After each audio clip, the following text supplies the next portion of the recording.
Hi, I'm Andrew Taylor. And I'm Ben Liadsky. Andrew and I are from the Ontario Nonprofit Network, and we are working together on a project to develop a sector-driven evaluation strategy with funding from the Ontario government. And today we want to ask one simple question that's come up a lot in our project. Who sets the nonprofit evaluation agenda? That sounds a little suspicious, Andrew. What are we really talking about here? Well, Ben, we heard from nonprofits all over Ontario that evaluation, although it had potential, didn't always deliver on its promise. It didn't always lead to critical reflection and learning. Instead, it kind of led to stress. As evaluators, we know the factors that tend to make evaluation more useful. It's important to be clear about the intended users and the intended uses. We know that trust and rapport and commitment to act are more predictive of utilization than the quality of the evaluation methodology or the depth of the analysis. That's right, Andrew. You could say that evaluation tends to lead to action when communication is great. When the flow of information is dynamic, multi-directional, and free, evaluation is more likely to lead to insight and action. When these factors are present, we see more buy-in and more transparency. This is especially true in complex evaluations where very different stakeholders are trying to learn together. Yeah, and in fact, there's some good evidence out there that that's true, Ben. A lot of the evaluation that takes place in the nonprofit sector is undertaken as a requirement for funding. Funders end up setting the evaluation agenda. These requirements have led to more evaluation work taking place, which is great, but this type of evaluation doesn't always work well. In our work, we've been struck by the fact that so many nonprofits seem to think of evaluation as something they do for someone else. Nonprofits tell us that they're incredibly proud of the work that they do, but feel sometimes like they have to pretend that they are really growing apples because that's what someone else wants. And this approach doesn't work all that well for funders either. We hear a lot about, lots of evaluation reports sitting on a shelf and funders not really knowing exactly how to interpret them or make use of them. So there's a lot of evaluation being done, but it doesn't always deliver on its promise. So what's really going on here, Ben? Well, in the nonprofit sector, we've tended to assume that the problem is one of implementation. The idea of evaluation as a tool for reporting to funders is seen as good in principle, and to improve, we just need to do the same things we've always been doing. Need to train nonprofits more, or resource the evaluation better, or find the right evaluation methodology. And this is great stuff. A lot of good work is being done in that kind of way, and that's making a difference. Some of the research we've looked at shows that evaluation is happening more often in the nonprofit sector and that it's getting used more, which is great. However, a lot of this progress is still being initiated by funders.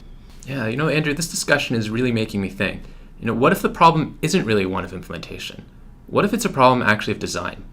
Should evaluation and accountability in the nonprofit sector really be so intertwined? Is this approach to evaluation, in a sense, really set up to fail when it comes to utilization?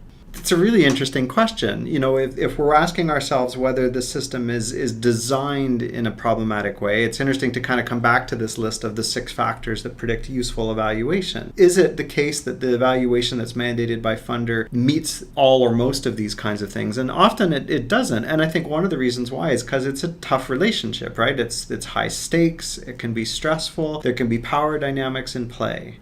Yeah, and what we end up with is a situation like this, where information is just flowing in one direction. Individual nonprofits might send their info to individual funders, but nonprofits and funders certainly don't talk to each other all the time, or at least not as much as we'd hope, and very little evaluation information reaches community members or leaders. Often there isn't a lot of information flowing in the other direction either, back to nonprofits. Yeah, and I think as we, kind of maybe try to get deeper into what's really going on here, what the nature of the design problem is, one way to think about it is it's a system designed to do 2 things. It's designed to hold nonprofits accountable, perfectly reasonable goal, and it's also designed to promote critical reflection, learning, and growth. Maybe we need to think a little bit more about how compatible those 2 functions really are.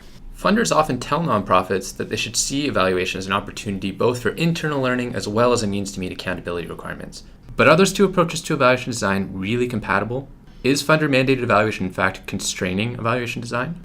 Maybe. The problem is that this system means that certain kinds of evaluation questions are getting more attention than others. Those questions aren't any less valuable, but they're just getting more attention than other equally valuable questions. What we need to do is try to design a nonprofit evaluation system that encourages different perspectives to come together to generate better evaluation questions that lead to collective understanding and action. Through our project, we've been exploring ways of decoupling evaluation and accountability so that each can serve its core purpose better. What if accountability to individual funders was focused on basic operational things like money spent and clients served? And what if nonprofits actually didn't need to send their evaluation reports to individual funders?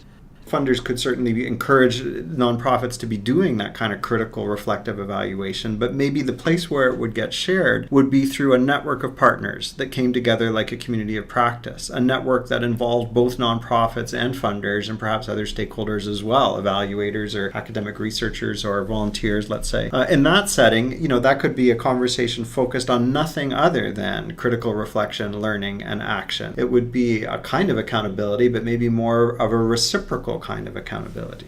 Yeah, it's an intriguing thought, and this approach might in fact do a better job of providing funders with the strong evidence of the impact of their investments that they're really after. We think it could also be more engaging, more efficient, and relevant to the evaluation questions that communities really care about.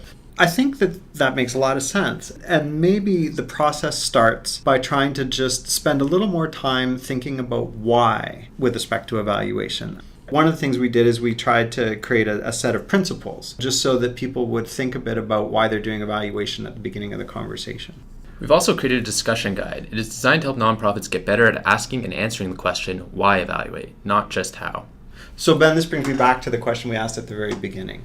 Who should be setting the evaluation agenda? Well, it's an important question, Andrew, and ultimately it's something that we need to do together, nonprofits and funders. We need to spend less time entering our evaluation data into forms and more time talking with each other about insight and action.